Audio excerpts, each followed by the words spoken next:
नमस्कार,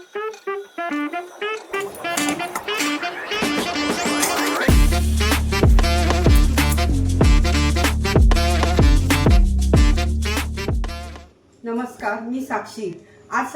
सर्वप्रथम सर्वांना संक्रांतीच्या हार्दिक हार्दिक हार्दिक शुभेच्छा।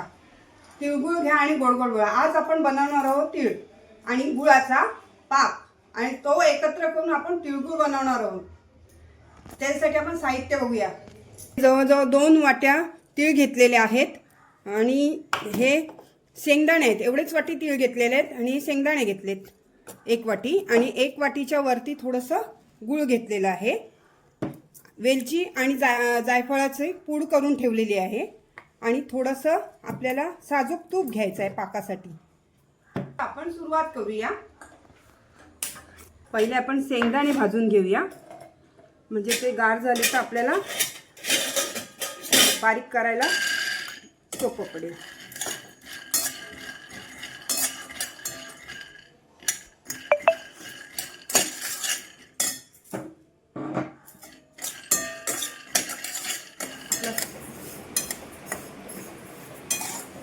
शक्यतो तीळ बिन पॉलिशचेच घ्यायचे, सात्विक असतात। मी तर बिन पॉलिशचेच घेतलेले आहेत।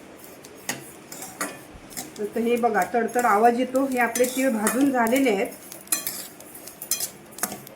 आता हे आपण काढून घेऊया।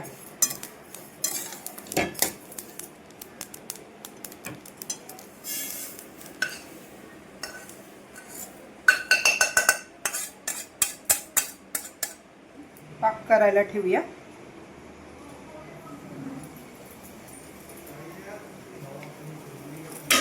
थोडंसं तूप,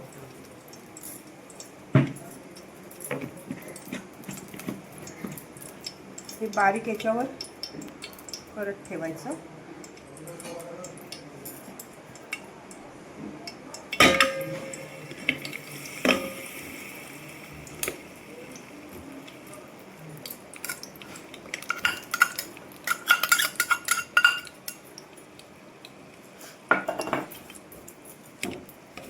गुळ विरघळेपर्यंत आपण शेंगदाणे बारीक करून घेऊया।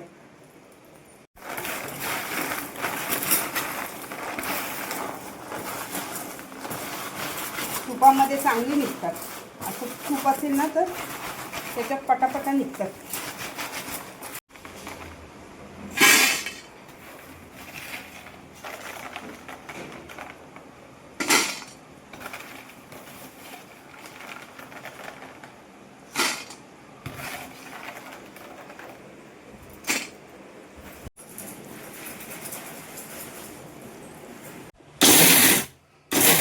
जास्त बारीक नाही करायचे। हे बघा, हे झालेले आहेत। याचा दाणा दिसला पाहिजे थोडा थोडा मध्ये मध्ये। झालेले आहेत आपला पाक करूया। पाकाची टेस्ट करायची आपल्याला। पाक तयार झालेला आहे की नाही पहिलं बघायचं। बघा, अशी तार आता पडते।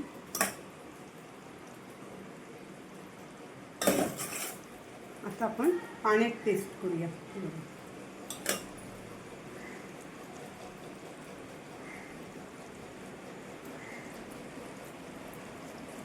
हे बघा, पाक झालेला आहे बघा, अशी कडक होतं। आता आपण वेलची टाकूया, पाकातच टाकूया डायरेक्ट। पाक तयार झालाय आपला। लगेचच आपण तीळ टाकायचे, शेंगदाणे टाकायचे। तर झटपट आपल्याला हात हलवावा लागणार आहे,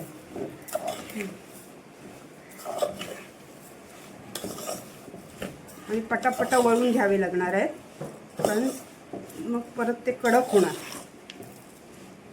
त्याच्यासाठी एक टिप्स आहे।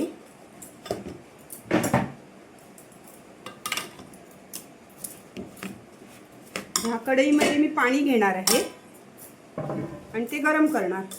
त्यामध्ये हा टोप ठेवणार, मग ते आपलं कडक होत नाही। आपल्याला वळायला पटकन होतात। जास्त असतील तर, आता मी हे थोडंच केलंय, नंतर मी माझ्या हळदी कुंकवाच्या आदल्या दिवशी करणार आहे मी। तिळगुळ भरपूर.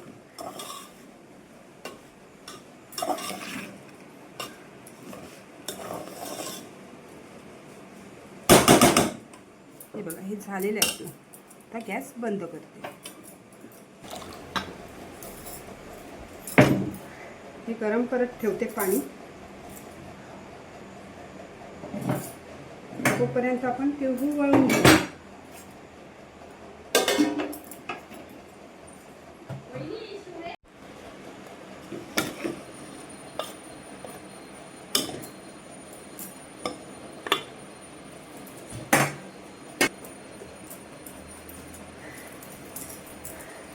फार गरम आहे.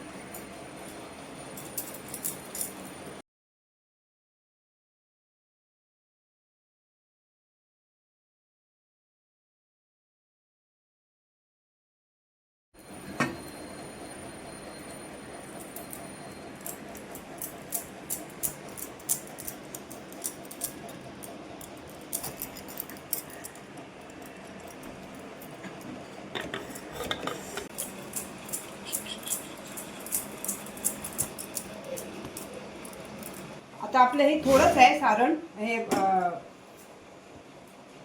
आपलं थोडंच आहे. हे खूप असलं ना की हे असं पाणी गरम करायचं आणि हे टोप आहे ते ह्याच्यामध्ये ठेवायचं. यामध्ये ठेवलं ना की मग हे थंड होत नाही. मग तसे आपण तिळगुळ वळून घ्यायचे. असं घेऊन त्याच्यात ठेवून वळून घेतले ना की परत ते पाक आपल्याला करण्यासाठी गरम करण्यासाठी मग ते काळं होतं ना. हे मग खाली काळं होतं. हे असं काळं होत नाही. हे असं काढून घ्यायचं आणि वळून घ्यायचे तिळगुळ. असं पाणी गरम करत ठेवलं ना त्यामध्ये असं टोप ठेवायचं आपलं काय कुठलं भांडं असेल ते आणि मग वळून घ्यायचे त्याच्यात ठेवून.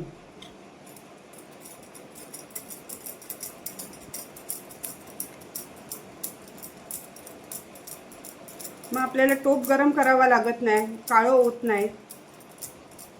ते तिळगुळ छान आणि सुंदर होतात.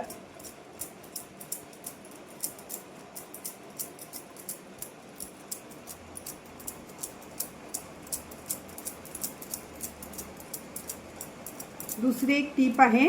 आपले जर हात गरम असेल, हात भाजतात तर 2 चमचे घ्यायचे. चमच्यामध्ये घेऊन असं असं करायचं आणि मग गार झालं का ते माप पण सारखं येतं तिळगुळांचं.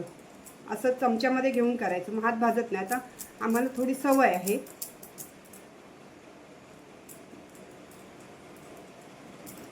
ज्यांना जमत नसेल त्यांनी ते चमच्यांचा उपयोग करायचा. 2 चमच्यामध्ये घेऊन हे तिळगुळ असे पोळे करून घ्यायचे आणि मग वळायचे गार झाल्यावरती.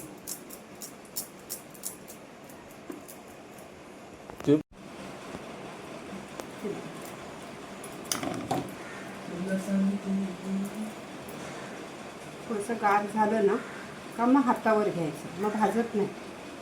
असं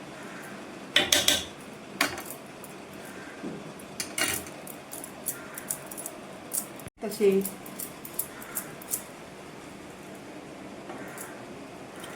परत एकदा हे ना पूर्ण टोपाचं निघालंय. आपल्या टोपाला एक दाणा सुद्धा राहिलेला नाही आहे. आता हे आपण त्याच्यात घ्यायचं काढून. आपले तिळगुळ करून टाकायचे. झाले आपले तिळगुळ. तिळगुळ झालेले आहेत बघा. किती छान झालेले आहेत. हे बघा किती सुंदर झाले. तर हे तुम्ही करून बघा आणि खाऊन बघा. माझ्या व्हिडिओ लाईक करा, शेअर करा, कमेंट करा आणि सबस्क्राईब करा. तिळगुळ घ्या, गोड गोड बोला, आमचा तीळ सांडू नका, आमच्याशी कधी भांडू नका, तिळगुळ खायला घरी या.